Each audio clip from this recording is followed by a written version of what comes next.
Assalamualaikum warahmatullahi wabarakatuh. Alhamdulillahirabbil alamin. Wassalatu wassalamu ala asrafil anbiya'i wal mursalin. Amma ba'du. Rekan-rekan kita, ikhwan akhwat fillah, saudara-saudara yang saya hormati. Pada pertemuan kali ini kita akan membahas tentang kebijakan fiskal.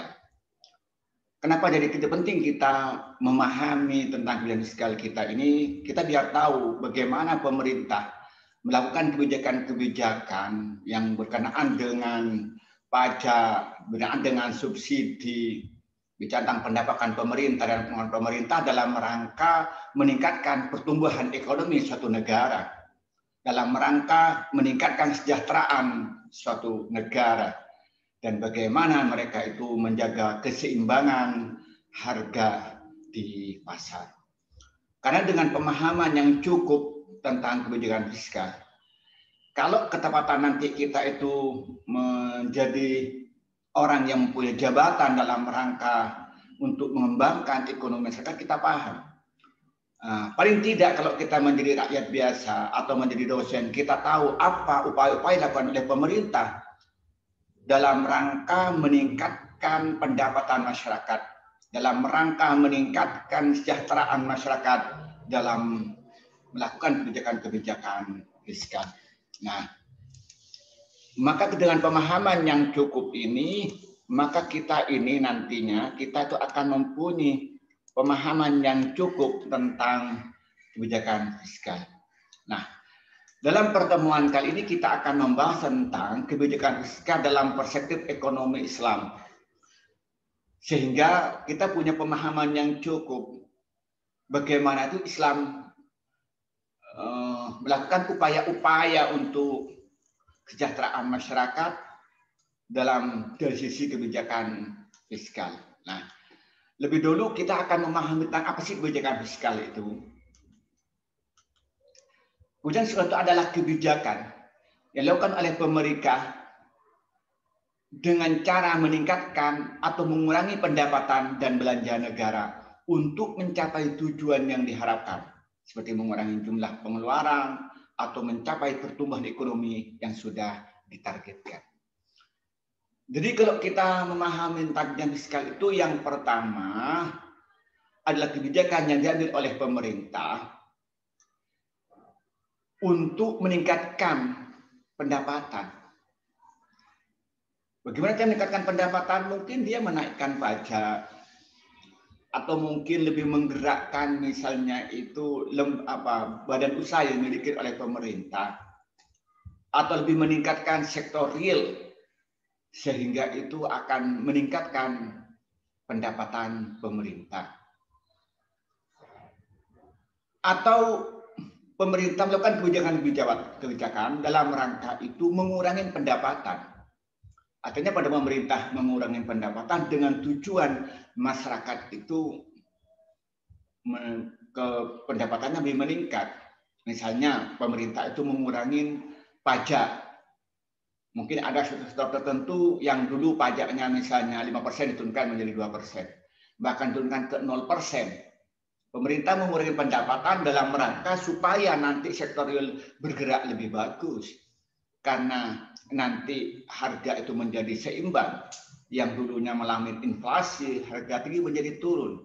Karena biaya produksi perusahaan itu turun. Maka otomatis harga turun, maka daya beli masyarakat akan meningkat sehingga roda ekonomi berjalan dengan baik dan pertumbuhan ekonomi akan berkembang dengan bagus. Nah, kemudian juga pemerintah melakukan kebijakan dalam rangka pemerintah itu meningkatkan belanja. Bagaimana belanja pemerintah itu ditingkatkan dengan tujuan supaya uang yang beredar lebih banyak di masyarakat. Atau pemerintah itu membelanjakan dengan cara memberikan subsidi kepada masyarakat. Sehingga itu pendapatan itu di masyarakat makin tinggi. Kemudian pemerintah juga melakukan kebijakan bagaimana pemerintah itu mengurangi pengeluaran. mengurangi pengeluaran. Jadi umpamanya mengurangi anggaran, misalnya dia itu mengurangi subsidi terhadap sektor tertentu, atau mengurangi subsidi misalnya di dalam perpajakan mobil dan sebagainya. Jadi intinya pemerintah melakukan kebijakan-kebijakan untuk meningkatkan pendapatan atau untuk mengurangi pendapatan. Yang tujuannya itu untuk meningkatkan perekonomian dengan bagus dan mencapai pertumbuhan ekonomi yang diharapkan. Itu kalau kita diambil sederhana, kebijakan itu adalah kebijakan yang dilakukan oleh pemerintah dengan cara meningkatkan atau mengurangi pendapatan dan belanja negara untuk mencapai tujuan yang diharapkan, seperti mengurangi jumlah pengangguran atau mencapai pertumbuhan ekonomi yang sudah ditargetkan. Nah, sekarang akan bicara tentang tujuan kebijakan fiskal. Apa sih tujuan besar dari kebijakan fiskal itu sehingga harus dilakukan? Yang pertama itu untuk pertumbuhan ekonomi, supaya ekonomi itu berkembang dengan bagus. Contoh sederhana begini. Sekarang itu ekonomi mengalami peningkatan misalnya per tahun pertumbuhan itu hanya 5%. Karena pertumbuhan itu 5% karena biaya produksi di perusahaan-perusahaan itu tinggi. Kenapa tinggi? Karena di situ pajaknya tinggi. Nah, sekarang bagaimana caranya? Maka pemerintah melakukan kebijakan, pemerintah itu mengurangi pajak. Yang dulunya 5% diturunkan menjadi 3%, bahkan di titik nol. Sehingga apa yang terjadi? Ketika dia itu pajak dikurangin, biaya produksi itu lebih rendah, maka nanti barang-barang itu harganya lebih turun. Ketika lebih turun, dijangkau oleh masyarakat, maka terjadi produksi berjalan dengan baik, sehingga apa yang terjadi, maka pertumbuhan ekonomi menjadi meningkat. Atau pemerintah memberikan subsidi kepada perusahaan-perusahaan tertentu atau jenis usaha-usaha tertentu, bisa memberikan subsidi pada UKM, pada usaha kecil dan menengah. Dengan berikan subsidi itu, maka UKM mempunyai modal untuk mengembangkan usahanya, untuk meningkatkan usahanya. Sehingga yang terjadi, maka produksi berjalan, maka nanti di situ ada tenaga kerja, kemudian ada pemasok barang, ada pemasar dan sebagainya, maka perekonomian itu berjalan meningkat dari waktu ke waktu. Apa yang terjadi? Maka pertumbuhan ekonomi berjalan dengan bagus dan pertumbuhan ekonomi kurvanya meningkat dari waktu yang ke waktu, bahkan peningkatannya sangat tajam, sangat tinggi. Yang kedua, tujuan kebijakan fiskal itu adalah untuk mencegah pengangguran. Apa hubungannya sekarang kebijakan fiskal dengan pengangguran? Ketika terjadi itu barang-barang itu inflasi, maka otomatis daya beli masyarakat itu kurang. Ketika daya kurang itu maka terjadi barang-barang produksi itu tidak laku di pasaran. Ketika tidak laku di pasaran, maka perusahaan-perusahaan tidak memproduksi lagi. Ketika tidak memproduksi atau mengurangi produksi, maka terpaksa mengurangi tenaga kerjanya, mengurangi karyawannya. Kalau mengurangi karyawan, apa akibatnya? Maka terjadi pengangguran-pengangguran. Maka pemerintah berikan kebijakan bagaimana supaya mengurangi pengangguran itu. Misalnya pemerintah berikan subsidi kepada perusahaan-perusahaan tertentu untuk biaya operasionalnya, atau mengurangi pajak kepada usaha-usaha tertentu untuk mengurangi biaya operasional, atau bahkan menghapus pajak sama sekali sampai 0%. Nah, kalau sudah begitu, maka perusahaan-perusahaan akan bisa dia itu menjual hasil produksinya dengan harga murah, maka dijangkau oleh masyarakat, maka barang produksinya akan berlaku di pasaran, maka akhirnya apa? Maka menghasilkan atau menambah karyawan. Bahkan perusahaan itu akan menginvestasi untuk perusahaan-perusahaan baru, untuk usaha-usaha baru, untuk usaha-usaha tertentu, karena produksinya diterima di masyarakat. Kenapa diterima? Kenapa itu market share-nya tinggi? karena harganya terjangkau. Maka otomatis akan buka lapangan kerja baru. Ketika buka lapangan kerja, maka apa? Tercegahlah pengangguran. Nah, kemudian berikutnya untuk stabilitas harga. Nah, kenapa kebijakan produksi kita? Ketika misalnya barang-barang ini sedikit, kemudian permintaan banyak, karena orang banyak megang uang, maka terus barang-barang itu harganya tinggi. Maka pemerintah melakukan kontraktif. Bagaimana uang itu, kebijakan uang itu supaya banyak menarik ke bisa tarik ke pemerintah. Maka dengan apa caranya? Maka nanti menaikkan suku bunga sehingga masyarakat itu lebih banyak uangnya ditabungkan, tidak membeli suatu barang yang tidak penting. Itu kalau terjadi inflasi. Begitupun kalau terjadi deflasi misalnya, barang-barang ini terlalu murah. Maka bagaimana pemerintah itu melakukan apa? Maka pemerintah itu melakukan itu namanya apa? Melakukan langkah-langkah supaya uang itu lebih banyak beredar di masyarakat sehingga daya beli itu masyarakat itu tinggi. Atau misalnya pemerintah melakukan pajak kepada perusahaan-perusahaan tertentu sehingga biaya produksinya lebih tinggi, maka harganya lebih tinggi. Jadi akhirnya pas ada. Jadi pemerintah bisa melakukan pajak misalnya itu lebih tinggi supaya harga lebih stabil, atau umpamanya mengurangi pajak, atau bahkan memberikan pajak 0%, atau memberikan subsidi. Jadi kalau umpamanya barang-barang terlalu mahal, terjadi inflasi, bagi barang itu bagaimana turun. Sebenarnya kalau barang-barang terlalu murah, bagian itu supaya naik, sehingga stabilitas harga itu terkendali dengan kebijakan fiskal yang menggunakan instrumen pajak dan menggunakan instrumen subsidi. Kemudian yang keempat itu mendorong laju investasi. Nah, bagaimana di situ hubungannya dengan kebijakan fiskal? Nah, ketika pemerintah mengurangi pajak dalam sektor tertentu, maka pengusaha-pengusaha itu akan tertarik untuk investasi dalam perusahaan tertentu. Misalnya pemerintah mengurangi pajak misalnya di bidang otomotif misalnya.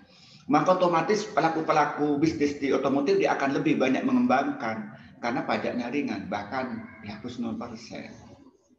Atau juga pemerintah memberikan keputusan misalnya memberikan subsidi. Misalnya akan memberikan subsidi misalnya kepada usaha-usaha di bidang pertanian.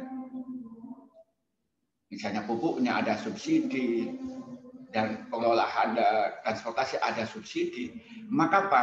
Maka pelaku-pelaku ekonomi di bidang pertanian akan terdorong untuk melakukan investasi di dalam masalah pertanian. Begitu di perusahaan-perusahaan yang lain. Maka kebijakan fiskal akan mendorong lahirnya investasi, akan meningkatkan laju investasi. Kemudian yang kelima, untuk mewujudkan keadilan sosial. Nah, gimana hubungannya? Maka pemerintah akan memberikan pajak progresif kepada pengusaha-pengusaha yang punya perusahaan besar, atau berikan pajak progresif kepada orang yang memiliki mobil-mobil mewah. Tapi waktu yang sama pemerintah memberikan subsidi kepada orang yang pendapatannya rendah, misalnya di bawah 3 juta, di bawah 1 juta, pemerintah memberikan subsidi. Sehingga terjadi keadilan sosial. Yang punya pendapatan tinggi diambil pajak, kemudian yang punya pendapatan rendah atau tidak punya pendapatan itu diberikan subsidi, diberikan insentif oleh pemerintah. Jadi tujuan fiskal itu ada 5. Yang pertama untuk tujuan pertumbuhan ekonomi. Yang kedua untuk mencegah pengangguran. Yang ketiga untuk stabilitas harga. Yang keempat untuk mendorong laju investasi. Kemudian yang kelima untuk mewujudkan keadilan sosial. Nah, sekarang kita melihat tentang jenis-jenis kebijakan fiskal. Dan itu ada 2. Yang pertama ekspansif. Apa kebijakan ekspansif itu? Bagaimana pemerintah itu banyak mengeluarkan uang di masyarakat dalam rangka untuk meningkatkan ekonomi.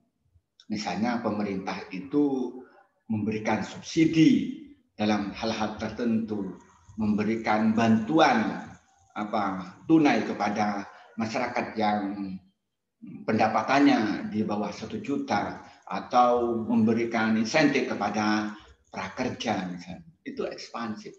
Supaya apa? Supaya uang lebih banyak beredar di masyarakat, supaya atau dengan kebijakan nanti misalnya memberikan bantuan misalnya tadi subsidi kepada sektor tertentu sehingga yang terjadi maka itu berarti mengeluarkan lebih banyak. Jadi lebih banyak. Atau dia suku bunga, menggunakan instrumen suku bunga, di mana suku bunga itu direndahkan. Sehingga apa, masyarakat mau mengambil uang, mau investasikan di sektor tertentu. Atau memberikan apa, pinjaman dengan bunga lunak yang 3% setahun, sehingga uang lebih banyak beredar di masyarakat. Kemudian masyarakat itu mau mengembangkan usaha, yang usaha membuka usaha baru, kemudian yang belum punya usaha akan membuka usaha. Nah, kemudian yang kedua itu kontraksional. Kontraksional itu adalah kebijakan pengetatan, di mana pemerintah itu mengurangi uang yang beredar di masyarakat, atau pemerintah meningkatkan pendapatan.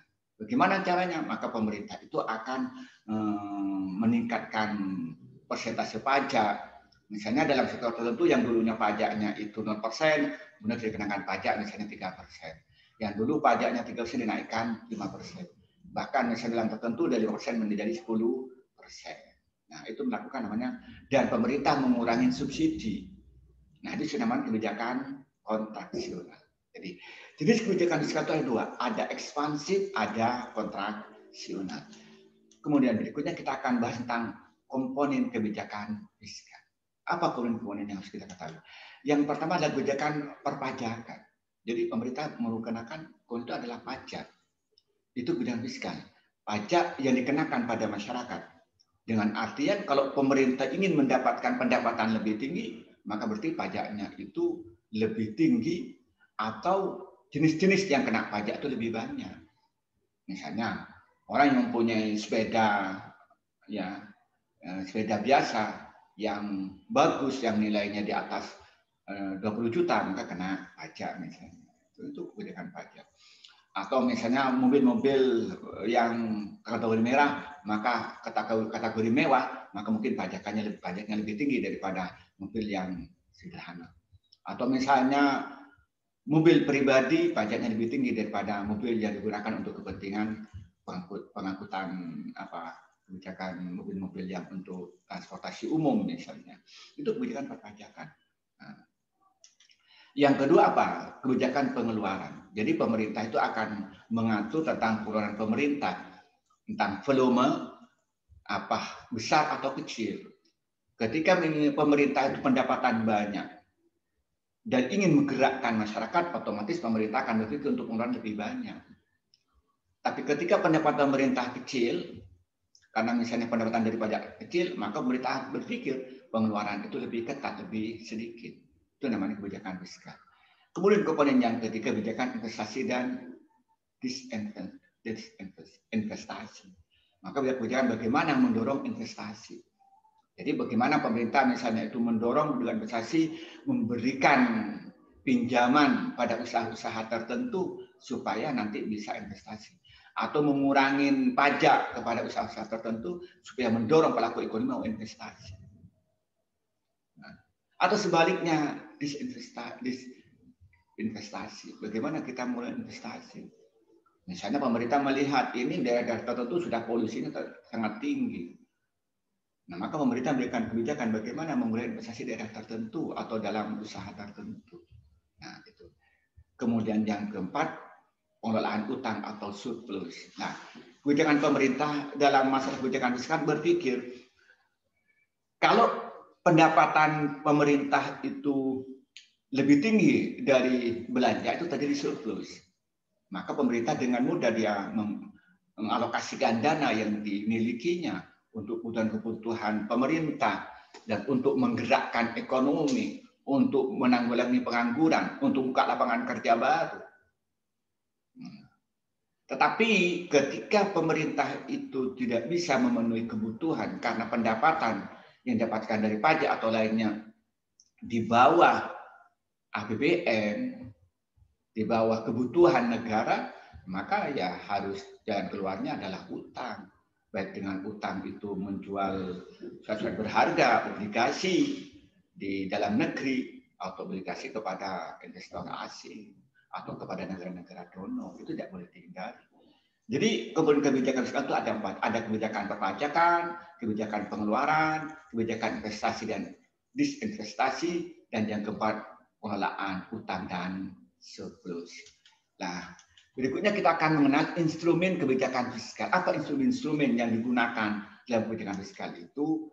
Ada 5. Yang pertama, anggaran belanja seimbang. Jadi pemerintah itu akan melakukan kebijakan yang seimbang antar pendapatan dan pengeluaran. Jadi itu kalau tidak seimbang, ya akan terganggu roda ekonomi. Misalnya pemerintah terlalu banyak pengeluaran sehingga terjadi defisit, ya itu juga bermasalah. Atau pemerintah terlalu sedikit melakukan pengeluaran, apa yang terjadi? Melakukan anggaran, maka ekonomi tidak berjalan dengan baik. Maka itu instrumen adalah anggaran belanja yang seimbang. Yang kedua, pembiayaan fungsional. Bagaimana pemerintah itu membiayai hal yang ada manfaatnya, tidak mengeluarkan biaya yang tidak berpengaruh terhadap perekonomian negara dan terhadap perekonomian masyarakat. Jadi pembiayaan yang memang ada implikasi, baik itu sifatnya itu untuk infrastruktur atau lain sebagainya. Kemudian yang ketiga, menggunakan anggaran defisit atau kebijakan fiskal ekspansif. Maka pemerintah itu akan menggunakan kebijakan defisit. Nah, ketika pemerintah itu pendapatan lebih kecil daripada pengeluaran, maka pemerintah melakukan defisit, adalah pengetatan. Tapi sebaliknya, ketika pemerintah itu lebih tinggi pendapatan daripada pengeluaran, maka melakukan ekspansi. Itu yang, atau melihat bahwa di masyarakat ini ternyata ekonomi itu lemah, sektor real tidak berjalan dengan baik, karena ini disebabkan pajak terlalu tinggi. Nah, maka pemerintah itu akan melakukan itu ekspansi. Tapi kalau ternyata di masyarakat itu misalnya itu terlalu banyak uang yang beredar dan pemerintah pendapatan lebih sedikit, maka harus melakukan defisit untuk mengeluarkan. Kemudian jadi pemerintah akan mengeluarkan pendapatan sangat terbatas. Kemudian yang keempat, anggaran surplus atau kebijakan fiskal kontraktif. Ya. Jadi pemerintah itu mendapatkan pendapatan itu lebih banyak daripada kebutuhan. Nah, atau misalnya itu ekonomi di masyarakat berkembang sehingga pendapatan pemerintah itu lebih tinggi dari pengeluaran. Maka pemerintah akan menggunakan kebijakan fiskal kontraktif, gitu, membatasi pengeluaran. Kemudian yang kelima, menggunakan stabilitas anggaran otomatis. Jadi selalu menggunakan otomatis untuk keseimbangan antar pendapatan dan pengeluaran. Gitu. Itu selalu jaga keseimbangan. Jangan sampai terlalu banyak pengeluaran sehingga terjadi defisit, atau terlalu banyak pendapatan dan tidak dimanfaatkan sehingga ekonomi jadi mandek. Kemudian yang keenam, pengelolaan anggaran. Bagaimana anggaran itu adalah dengan bagus, mulai dari perencanaan yang begitu rapi dan baik, kemudian setelah itu bagaimana pelaksanaannya sesuai dengan perencanaan yang dibuat dengan melakukan analisa. Jadi instrumen kebijakan fiskal itu ada 6. Yang pertama, anggaran belanja seimbang. Yang kedua, pembiayaan fungsional. Yang ketiga, anggaran defisit atau kebijakan fiskal ekspansif. Yang keempat, anggaran surplus atau kebijakan fiskal kontraktif. Kemudian yang kelima, stabilitas negara otomatis. Yang keenam, pengelolaan anggaran. Nah, sekarang kita akan bahas tentang fungsi kebijakan fiskal. Apa sih fungsinya? Kenapa harus ada fiskal? Apa sih manfaatnya di kebijakan fiskal itu? Maka yang pertama itu mengoptimalkan penggunaan sumber daya alam dan sumber daya manusia. Nah, bagaimana sumber daya manusia, ilmuwan-ilmuwan, dan pelaku bisnis itu bisa dimanfaatkan secara maksimal untuk mencapai kesejahteraan yang diharapkan. Begitupun sumber daya alam yang ada ini bagaimana dikelola dengan bagus. Air, batu bara, migas dan sebagainya dikelola dengan bagus, yang nanti tujuan akhir itu meningkatkan pertumbuhan ekonomi, untuk meningkatkan kesejahteraan masyarakat dan terjadi stabilitas kesejahteraan di masyarakat. Kemudian berikutnya untuk mengoptimalkan kegiatan investasi. Jadi fungsi betul kegiatan investasi. Coba ketika misalnya itu pelaku ekonomi tidak mau investasi karena pajaknya terlalu tinggi, maka pemerintah harus berkebijakan bagaimana pajaknya itu dikurangi. Nah, begitupun ketika misalnya itu dalam sektor tertentu ini perlu kebijakan itu subsidi, maka diberi subsidi sehingga terjadi optimal dalam investasi itu dalam kebijakan fiskal. Kemudian yang ketiga itu alokasi. Jadi pemerintah itu mempunyai kewajiban mengalokasikan pendapatan dan pengeluaran itu yang nantinya sesuai dengan kebutuhan itu, sesuai dengan keinginan itu yang diinginkan. Itu yang diharapkan. Jadi harus dia pendapatan yang dimiliki harus dialokasi sesuai yang dengan dibutuhkan. Jangan sampai tidak sesuai. Karena kalau nggak demikian, maka tidak akan mendapatkan yang diinginkan. Tidak sesuai dengan harapan yang diinginkan. Nah, kemudian yang keempat itu distribusi. Kebijakan fiskal itu akan mendistribusikan sesuai dengan sasaran.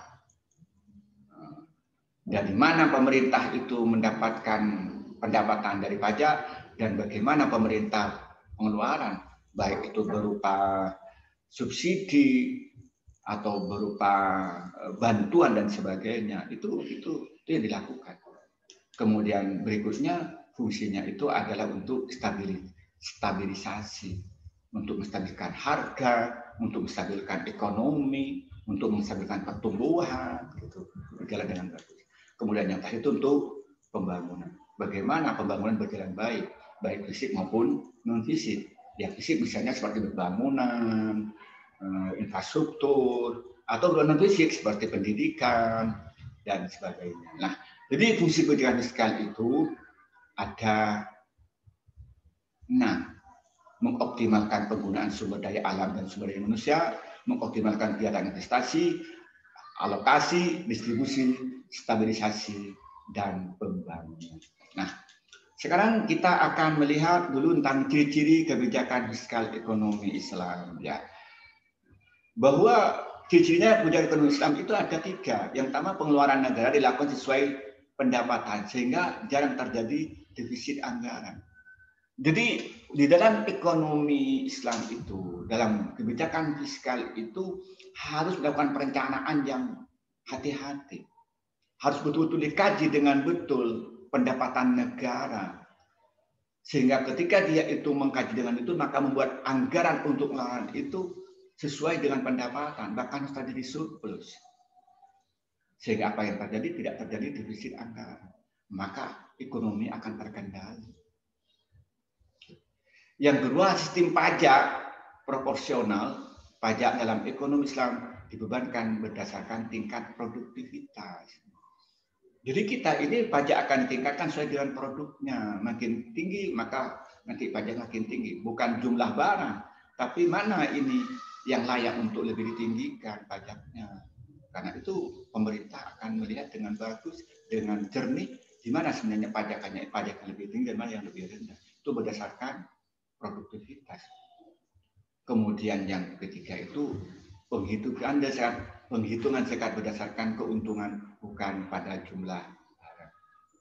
Ini mungkin ini masalah zakat kita sudah tahu ya, zakat ini mulai dari zakatul tijarah, zakatul zuru, kemudian zakatul an'am. Nah, kemudian yang terbaru ini ada zakatul mihnah ya, zakat profesi itu. Nah, itu termasuk pendapatan negara yang sekolah dengan bagus. Kemudian berikutnya kita akan bahas tentang fungsi kebijakan fiskal dalam ekonomi Islam. Nah, ada 4. Yang pertama, melihara terhadap hukum. Jadi kita ada kepastian hukum. Di depan hukum itu sama satu sama lain. Kemudian juga memelihara keadilan.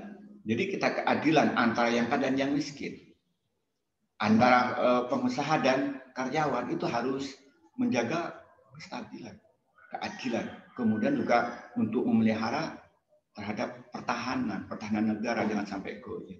Pertahanan ekonomi negara juga harus jangan sampai goyah. Itu yang pertama. Yang kedua, perumusan dan pelaksanaan terhadap kebijakan ekonomi. Jadi buat perumusan yang rapi dan matang. Sehingga menghasilkan kebijakan-kebijakan yang bagus, yang membawa kesejahteraan umat, membawa kesejahteraan masyarakat. Kemudian yang ketiga, manajemen kekayaan pemerintah. Bagaimana pemerintah itu mengatur tentang pendapatan negara, tentang pengeluaran negara, bicara tentang pajak, bicara tentang subsidi dan sebagainya, itu harus diatur. Kemudian yang keempat, intervensi ekonomi oleh pemerintah jika diperlukan. Maka dalam hal tertentu pemerintah perlu melakukan intervensi dalam rangka untuk meningkatkan pertumbuhan ekonomi, dalam rangka untuk meningkatkan pendapatan negara. Kemudian berikutnya adalah instrumen kebijakan fiskal dalam ekonomi Islam. Nah, itu ada 7. Yang pertama jizya. Jizya itu adalah pajak yang dibebankan kepada non-muslim yang tinggal di negara-negara Islam sebagai imbalan dari perlindungan. Itu jizya. Kemudian yang kedua itu ghanimah. Ya, ghanimah itu adalah harta rampasan yang disebabkan oleh perang. Jadi umat Islam perang dengan muslim lalu menang dan mendapatkan harta itu namanya ghanimah. Itu juga instrumen kebijakan. Kemudian yang ketiga five, yaitu harta rampasan tanpa melalui peperangan. Kemudian yang keempat itu zakat. Zakat itu adalah harta yang dikeluarkan karena dia sudah mempunyai harta yang sampai 1 nisab. Misalnya dia punya zuru, punya padi sudah sudah nyampe 8 kintal, punya kambing sudah nyampe 40, kemudian punya emas yang tidak jadi hiasan sudah mencapai 93 gram misalnya dan sebagainya. Kemudian yang kelima itu kharaj. Itu apa kharaj? Itu adalah pajak yang dikenakan kepada tanah di mana tanah itu hasil kekuasaan. Jadi daerah-daerah yang dikuasai umat Islam ditaklukkan. Nah, kemudian tanahnya dikembalikan kepada penduduk setempat itu, yaitu lalu hasilnya diberikan pada pemerintah namanya kharaj. Kemudian yang kedua itu nawaib.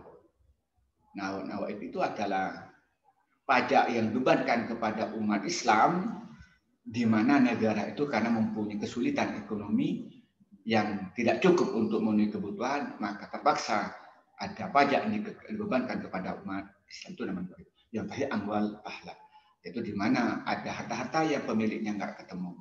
Atau sebenarnya seperti umpamanya sekarang itu yang harta kekayaan negara yang langsung dimiliki oleh pemerintah namanya amwal ahla.